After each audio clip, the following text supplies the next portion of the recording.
Hello，大家好，我是梅教授。2011年6月11日清晨的时候，发生了诡异的一幕。几个年轻人在俄罗斯顿河上钓鱼，他们的鱼竿勾到了一个很重的东西，为了把它从水中拉出来，橡皮艇差一点翻了。然后他们先看到一坨棕色的毛发飘在水面上，接着从水里拉上来的不是一条大鱼，而是一个女孩。女孩的脸已经泡白了，脖子上有根绳子，身后还背着一块石头。这个女孩究竟遭遇了什么呢？根据法医的检查，女孩身上没有伤口，血液里含有乙醇和镇静剂，死亡原因是窒息。捞起来的女孩叫阿纳斯塔西亚·波卢什金娜，当时只有17岁，生活在俄罗斯的利佩斯克。据女孩的家人讲，阿纳斯塔西亚刚刚中学毕业，正准备升入大学。女孩想在暑假找一份工作，赚点零用钱。虽然父母总是满足女儿的需求，但她依然想要体验一下工作的感觉。5天前，她接到一个面试电话，约她在6月6日上午11点30分见面。于是阿纳斯塔西亚在11点左右离开了家，之后就再也没有回来。11点30分的时候，阿纳斯塔西亚拨打了母亲的电话，但是母亲错过了。几个小时以后，母亲回拨了女儿的手机，可是已经关机了。之后，女儿就失去了联系。阿纳斯塔西亚的母亲立刻赶往警局报警，但是警方认为女孩已经成年，有自己的生活，最好等待72小时以后再上报失踪。当晚，阿纳斯塔西亚并没有回家，而她是一个很乖的女孩，从来没有发生过这种状况。她的父母和亲人在街上张贴寻人启事，四处寻找女儿，可惜没有任何线索。在失踪的第2天，父母再次来到警局，写下了失踪声明。而阿纳斯塔西亚并不是这个夏天唯一失踪的女孩，另一位求职的女孩也失踪了，她叫克里斯蒂娜·柳巴，当时24岁。她来自圣彼得堡，丈夫是一名军人，从军校毕业后被分配到了利佩斯克工作。于是女孩跟着丈夫也来到了这座城市。不过她需要自己在利佩斯克重新找一份工作。虽然克里斯蒂娜读过大学，但是在这座小城市依然不容易找到工作。她在招聘网站上上传了自己的简历，定期更新并检查留言。她每次去面试，丈夫都会亲自开车送她。然而几个月过去了，依然没有遇到一份满意的工作。2个月前，4月28日，克里斯蒂娜的丈夫去了外地出差，而巧合的是，在这一天，他接到了一个面试电话。雇主很着急，希望当天就可以见面。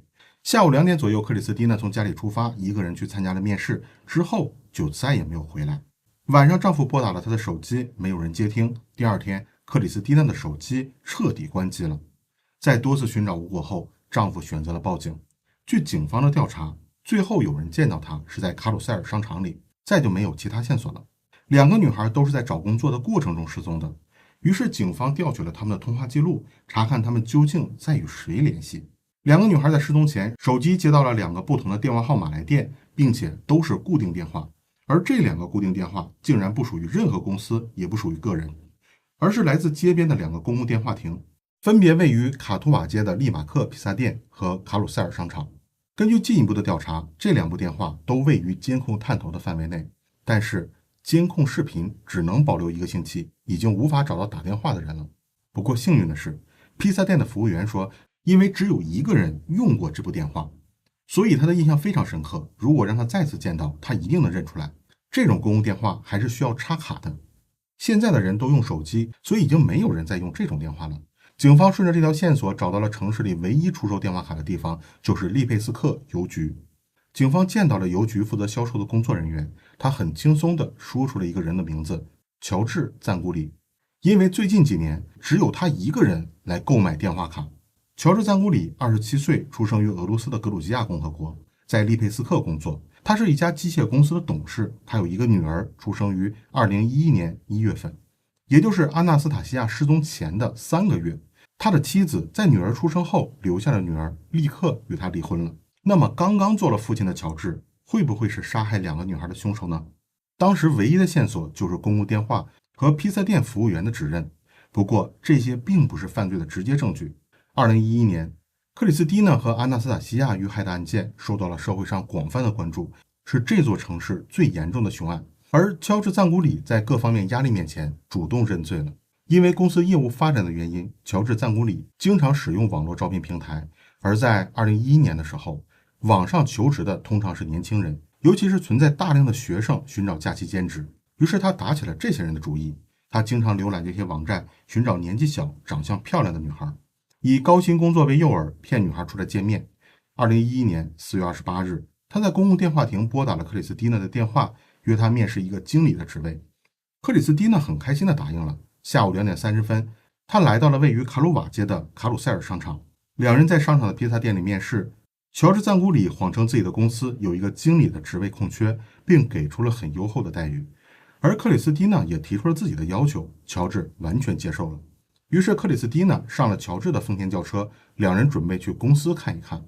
乔治·赞古里开车沿卡图瓦街向莫斯科大街方向行驶，汽车发动以后，乔治·赞古里开始对克里斯蒂娜动手动脚，并暗示女孩想要得到这份工作就要服从自己的要求。这激怒了克里斯蒂娜，她要求停车，并进行了激烈的反抗。乔治·赞古里用拳头打了克里斯蒂娜的脸，并用皮带绑住了她的双手。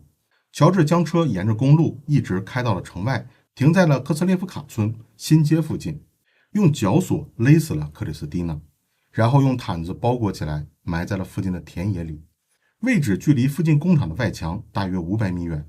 事后，乔治·赞古里在法庭上说，如果克里斯蒂娜没有反抗，他就不会杀死她。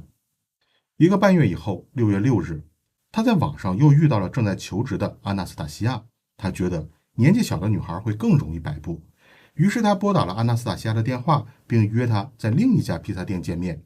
这家披萨店叫利马克，也是位于卡图瓦街上。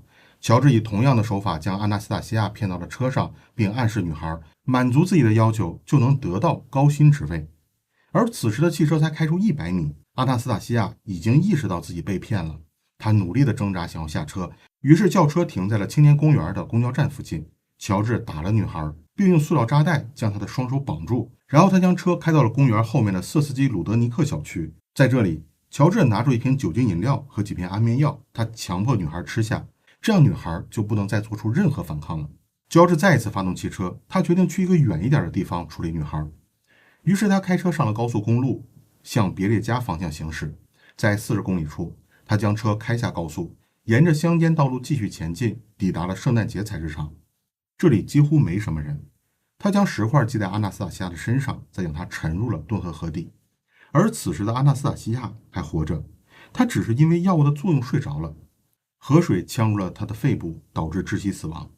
她的尸体泡在水里5天，直到那天清晨，在顿河耶伊兹比什奇村附近被几个年轻人吊起来。乔治带着警方找到了克里斯蒂娜的尸体，这也证明了他就是凶手。心理医生对乔治进行了检查，认为他患有混合型人格障碍，极度渴望支配他人，具有典型的反社会、自恋和控制欲的特点。他通过掌控别人的生命来获得自己的存在感与优越感。总之，他不是为了快感而杀人，而是为了确认我能决定你的命运。2012年9月24日，法庭决定判处乔治·赞古里19年监禁。对于这个判决，被害者家属难以接受，毕竟他夺走了2个女孩的生命。克里斯蒂娜的父亲给法庭写了一封信，他说，乔治·赞古里在整个审判过程中都没有对自己的所作所为感到后悔，他可以在几年后就获得假释出狱。而他只有27岁，出狱的时候他还很年轻。只要野兽尝过人血的滋味，就不会在那里休息。他被释放后会再次杀人。像他这种人必须永远与社会隔绝，所以他希望法庭能重新量刑，将乔治·赞古里判处无期徒刑。不过法庭拒绝了这位父亲的意见。当地媒体报道说，法庭的这次判决属于宽大处理，而这样的判决并没有对潜在的罪犯起到任何警示作用，反而把被害者的亲属推向了私刑的边缘。果然，不久以后，克里斯蒂娜和阿纳斯塔西亚的父亲都选择了撤回上诉申请。2013年1月10日，乔治·赞古里在当地法庭将他移交给监狱前，死在了看守所里。官方给出的说法为自杀。乔治·赞古里虽然死了，但是他留下的谜团还远远没有结束。人们认为他的受害者不仅仅是这2个女孩。据媒体的不完全统计，当年夏天，利佩斯克这座城市里一共失踪了6个女孩。他们的失踪是否与乔治·赞古里有关呢？他购买电话卡的行为已经持续了几年。据乔治自己说，杀死女孩是因为他们反抗了。那么是不是还有很多没有反抗的女孩被他侵犯了呢？这里是俄罗斯调查，我用照片墙讲述真实的故事，感谢大家观看，下一个见。